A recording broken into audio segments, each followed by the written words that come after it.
Thank you for that generous introduction. I was thrilled to accept Ziggy's invitation to speak with you all today. He is an energetic, passionate, stalwart, and yes, persistent fighter for freedom in the Baltics and around the world. I admire his tenacity, and we are indebted to him for bringing us all together at this crucial time. Of course, I wish I could be there with you in Vilnius, in Constitution Hall, but circumstances beyond my control prevented me from joining you today. Constitution Hall is a place that symbolizes Lithuania's fight for freedom and its commitment to democracy, a place that stands as a reminder for all freedom fighters around the world, a reminder of victories won and autocrats vanquished, a reminder of Lithuania's proud and long history as a free people, but also as a reminder that freedom is not set in stone and democracy is not a finished product. It is something that we need to continuously fight for and defend. This is a critical moment in history for Lithuania and the world. In the last month, the head of the Russian Security Council threatened Lithuania on a visit to Kaliningrad. Russian cyber attacks have hit Lithuanian targets, and the Russian Duma has questioned Lithuania's very independence. So many of you were there in 1991 when Soviet tanks crushed innocent Lithuanians. You saw Russian soldiers walking the streets of Vilnius. Your buildings have withstood damage from Russian bullets. We all know what is at stake in this fight. As vanguards of the democratic order, we have a responsibility, an obligation to step into the breach, to defend the principles that free people cherish and millions more yearn for around the world today. From Kiev to Havana, from Taiwan to Minsk, freedom is under threat. It is incumbent upon us to take up that mantle and do our turn as stewards of a cherished legacy started by the likes of Aristotle and Horace in Greece, by Thomas Jefferson and Martin Luther King in America, by Jonas Zematis, who led freedom fighters against the brutal Soviet occupation. This legacy lives on today with names like Navalny, Tikhonskaya, Otero, and yes, Zelensky. As defenders of freedom and democracy, we must take up that mantle.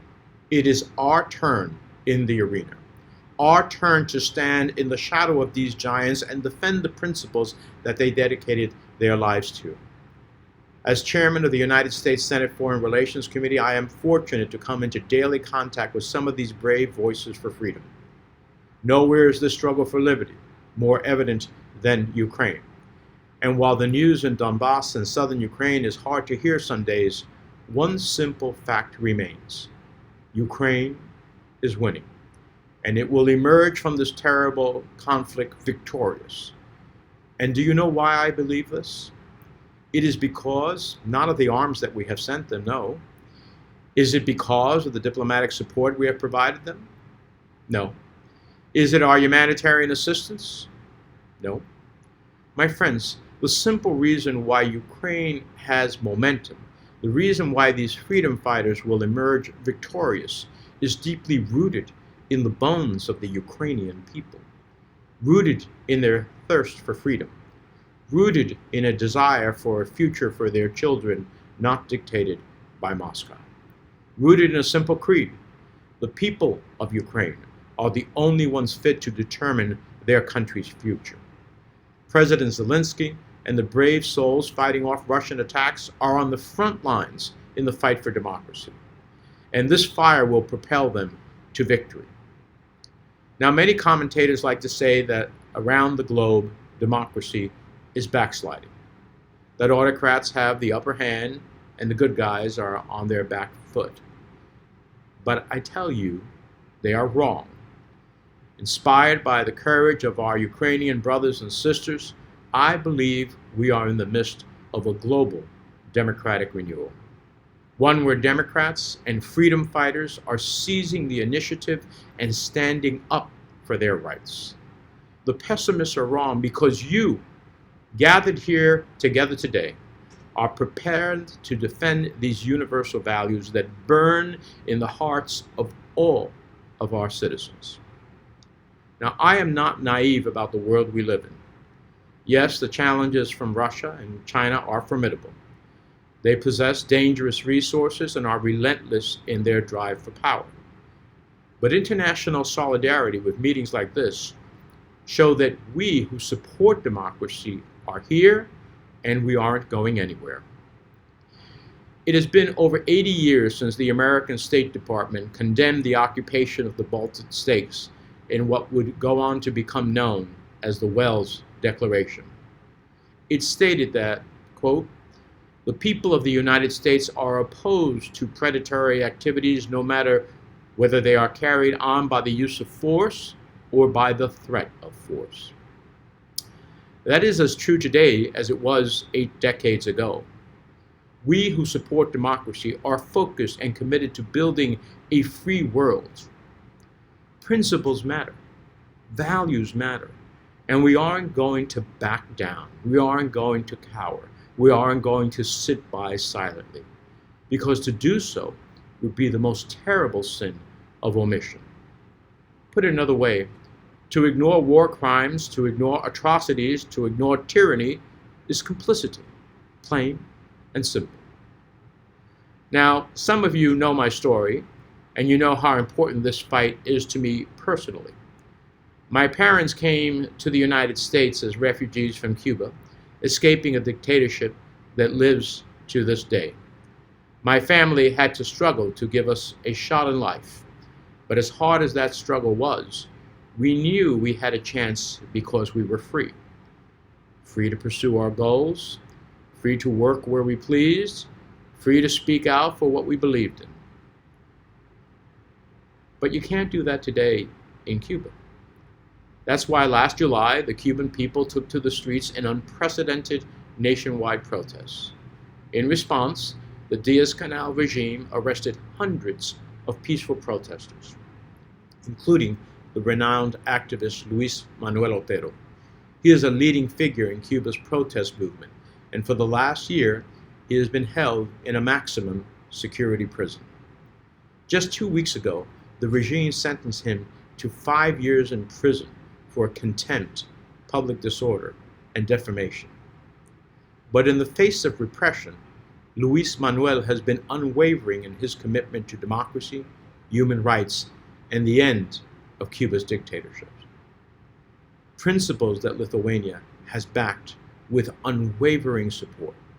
Lithuania, the only European country to refuse to cooperate with the repressive Cuban regime.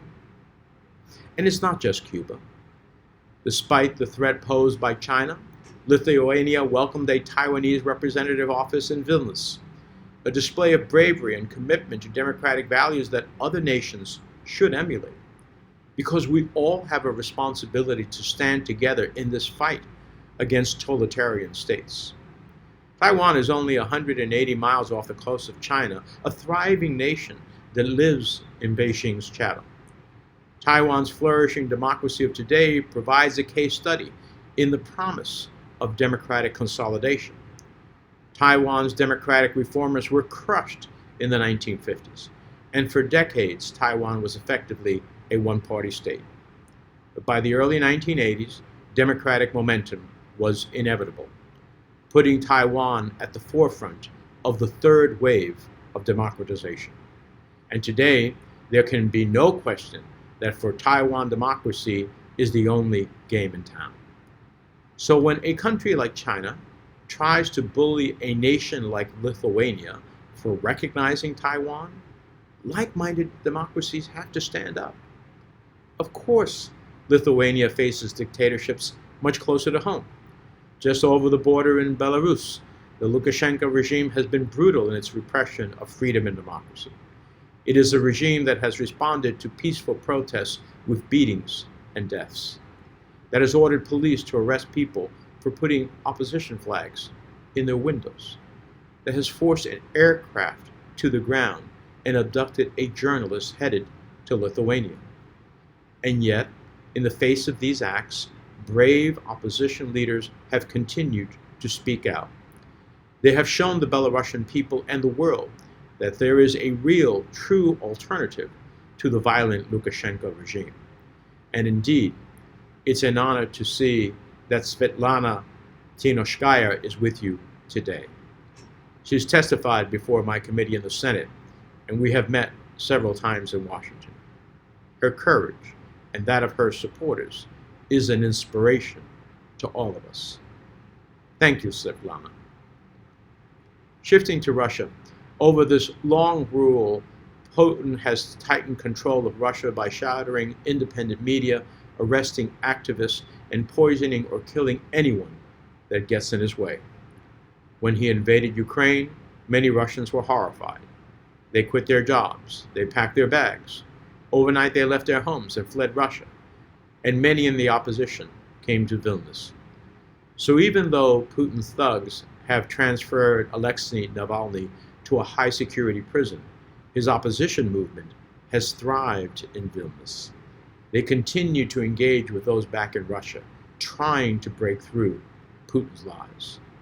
They continue to fight for a Russia where voices are not silenced, where people can choose their leaders freely without fear or retaliation. And they do all of that from Lithuania.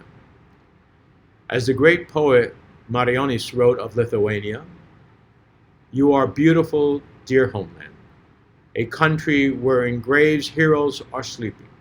Not in vain our ancestors defended you, not in vain our poets praise you."